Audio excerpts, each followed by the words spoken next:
एक चीज पे बिल्कुल कंफ्यूज और नर्वस हूँ। कोई समझ नहीं आती कि जब पाकिस्तान की बात करें तो कहां से शुरू करें, कहां खत्म करें।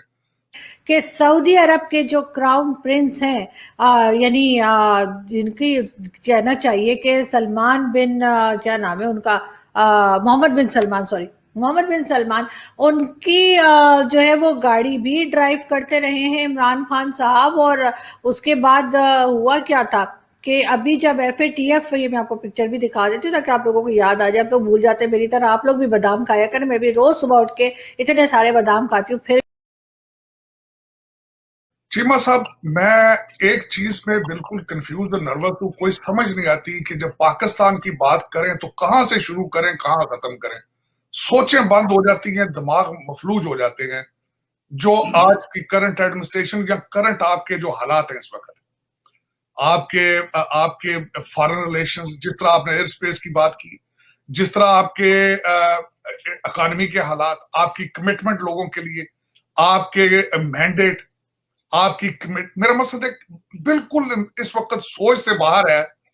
आपने तो सिर्फ ये बात की एयर स्पेस की। मैं इससे पहले ही कंफ्यूज नर्वस था कि इंटरनल हालात इनके पाकिस्तान के अंडर गिवन सर्कमस्टांसेस, कुरैशी साहब और फैज हमीद साहब काबुल में बैठे हैं।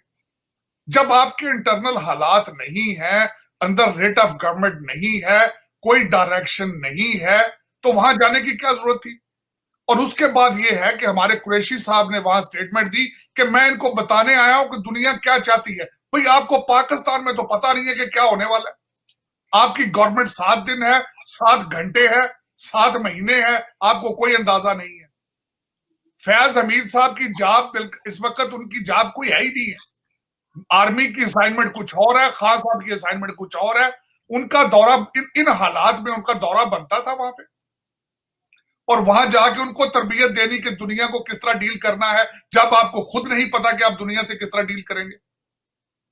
आपकी एयर स्पेस अमेरिका यूज कर रहा है, आप अपनी अवाम को बता नहीं रहे हैं। आप MIU, आपने खुद ख्वाहिश जाहिर की है कि हम मेमोरेंडम ऑफ अंडरस्टैंडिंग साइन करना चाहते हैं, हमें इंडिया से थोड़ा हमारा प्रेशर कम कराओ। आपके इंटरनल अगर हालात ये हैं तो आप दूसरी दुनिया को तरबियत देना चाहते हैं, तरबियत दे रहे हैं, लेकिन आपको खुद नहीं पता कि आपकी डायरेक्शन क्या है।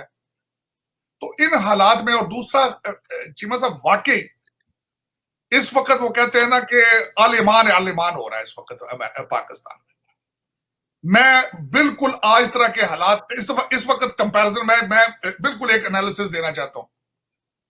जावेद चौधरी साहब ने अगले दिन अपने आर्टिकल में यह लिखी बात कि इस वक्त पाकिस्तानी अवाम दो चीजों का कंपैरिजन कर रही है, करप्शन और नालायक और इमेच्योर लोगों की गवर्नमेंट। और उसमें उन्होंने अपने आर्टिकल में करप्ट लोगों को जीते हुए दिखाया है। उन्होंने डार साहब की पॉलिसीज को डिस्कस किया, उन्होंने उसके बाद पीपल्स पार्टी को डिस्कस किया, और वर्सेस ये उनमें से बिल्कुल सबसे ज्यादा नालायक और बिल्कुल, मेरा मकसद है, तिफल नजर आते हैं उसमें। उन्होंने कंपैरिजन करके दिखाया सारा अपने आर्टिकल में। बट इस वक्त कंपैरिजन करप्शन और नाअहली और सारे इमेच्योरिटी, इन चीजों का कंपैरिजन किया जा रहा है। अवाम इस वक्त आपकी महंगाई और इन चीजों में इस बुरे तरीके से बेचारी जख्मी हो चुकी है, और लेकिन उसके बाद है कि आप उनके जख्मों पे नमक छिड़कते हैं रोजाना। आप अपने बच्चे जो करप्शन बिलियंस में कर रहे हैं उनको NRO देते हैं, अवाम को कह देते हैं कि अपने पेट के ऊपर पत्थर बांध लो। इनको रियासत मदीना और हजरत उमर की आप स्टोरी सुनाते हो आप उनको। और ये बहुत, मैं समझता हूं, एक भोंडा स्टाइल है कि मजहब को यूज करना अपने पॉलिटिकल गेन के लिए। मैं समझता हूं इसकी इस्लाम में भी कोई माफी नहीं है चीमा साहब, कि आप अपने पॉलिटिकल गेन के लिए इतनी इतनी बड़ी बड़ी हस्तियों के रेफरेंस दें आप, और सिर्फ अपने बच्चों को NRO भी दें, करप्शन भी खुली करें।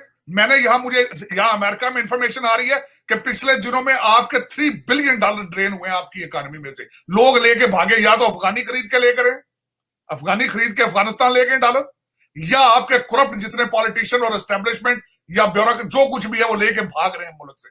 $3 बिलियन निकला आपके मुल्क से। आप उन लोगों के साथी हैं। आपने नैब को रिफॉर्म किया ऑर्डिनेंस के साथ, सिर्फ अपने बच्चों को बचाने के लिए, उनकी करप्शन को छुपाने के लिए। और चीमा साहब, आपके लिए मेरे लिए रियासत मदीना है और हजरत उमर की मिसालें। ये कितना बड़ा तजाद है कि आप, मेरा मकसद दूसरी दुनिया को कहें कि आए जी हम, मैं इंसाफ दूंगा, आपकी पार्टी का नाम इंसाफ है, और आप एक सिंगल चीज जस्टिफाई नहीं कर सके अपने 3-3.5 सालों में। चले उसको तो छोड़े, कौम नहीं बख्शेगी, पाकिस्तान नहीं बख्श पाएगा जो आजकल के हालात हैं। मैं समझता हूं आपके जितने जुगती मिनिस्टर हैं उन्होंने बड़ी बड़ी प्रेस कॉन्फ्रेंस कर ली है, अभी तक उन्होंने अमित शाह की स्टेटमेंट का जवाब नहीं दिया कि सऊदी अरब के जो क्राउन प्रिंस हैं, यानी जिनकी कहना चाहिए कि सलमान बिन क्या नाम है उनका, मोहम्मद बिन सलमान, सॉरी मोहम्मद बिन सलमान, उनकी जो है वो गाड़ी भी ड्राइव करते रहे हैं इमरान खान साहब। और उसके बाद हुआ क्या था कि अभी जब FATF, ये मैं आपको पिक्चर भी दिखा देती हूँ ताकि आप लोगों को याद आ जाए, आप लोग भूल जाते हैं मेरी तरह, आप लोग भी बादाम खाया करें, मैं भी रोज सुबह उठ के इतने सारे बादाम खाती हूँ फिर भी मुझे कुछ याद नहीं रहता। खैर मैं अपनी कहानी बाद में सुनाऊंगी। तो मैं ये आपको बता रही थी कि मैं क्या बता रही थी, यही बता रही थी कि मोहम्मद बिन सलमान की बात में बता रही थी कि उनकी गाड़ी तक जो है वो इमरान खान साहब हमारे प्राइम मिनिस्टर है उन्होंने ड्राइव की। लेकिन अभी उन्होंने क्या किया है, उन्होंने जी FATF में पाकिस्तान के खिलाफ वोट दिया है। अब ये तो एक चीज हुई, लेकिन उससे पहले उन्होंने हदीसों के बारे में भी कहा था कि ये हदीसों के ऊपर तो उनको बिलीव ही नहीं है कि वो सही भी है या बोली भी गई थी या नहीं बोली गई थी। लेकिन अभी रिसेंटली उन्होंने FATF में पाकिस्तान के अगेंस्ट वोट किया है और इस वजह से हम फिर एक बार ग्रे लिस्ट में ही बैठे रहेंगे। और ग्रे हमें वैसे भी बड़ा पसंद है, आपको पता है ना कि रेड और ग्रे का कॉम्बिनेशन मैंने पहना भी था कुछ दिन पहले, आप लोगों ने बड़ा अप्रिशिएट किया था, थैंक यू सो मच। खैर हम आगे बढ़ते हैं और हम आपको ये बताते हैं कि उस सब के बावजूद ना तो ये मुल्ला जो है वो सऊदी एम्बेसी के आगे गए, ना इन्होंने सऊदी एम्बेसी की गाड़ी को आग लगाई, ना ये वहां पे लेटे, ना वहां पे बैठे, ना वहां पे प्रोटेस्ट किया, ना कहा कि सऊदी एम्बेसडर को बाहर निकाल दो, ऐसा कुछ भी इन्होंने नहीं कहा। तो आखिर इनका इस्लाम जो है वो इन सारी बातों पे क्यों नहीं उठता, क्यों नहीं जाग जाता? वैसे भी लगता यह है कि 1947 में जब पाकिस्तान बना था उसी वक्त इस्लाम जो है वो पाकिस्तान पे नाजिल किया गया था। उससे पहले ना तो कोई इस्लाम था और ना ही कोई जानता था, क्योंकि ये जो इस्लाम पाकिस्तान में फॉलो किया जाता है मेरे समझ में तो नहीं आता, आप लोगों की समझ में आता हो तो मुझे जरूर बताइएगा। लेकिन हम बात कर रहे थे जी इसकी कि ये जो तहरीक तालिबान पाकिस्तान वाले हैं आखिर इनको भेजता कौन है? यकीनन इनको कोई भेजता है, ये किसी से बात करके आते हैं, इसीलिए ये आते हैं, अपना सारी नौटंकी जमाते हैं और फिर पैसे लेके चले जाते हैं। प्राइम मिनिस्टर इमरान खान साहब भी आजकल लाहौर में हैं और तहरीक तालिबान वालों को भी लाहौर में ही रोके जाने की कोशिश की जा रही है। मीडिया को कवरेज से मना कर दिया गया है, इसलिए मीडिया वहां पे कोई कवरेज नहीं कर पा रही।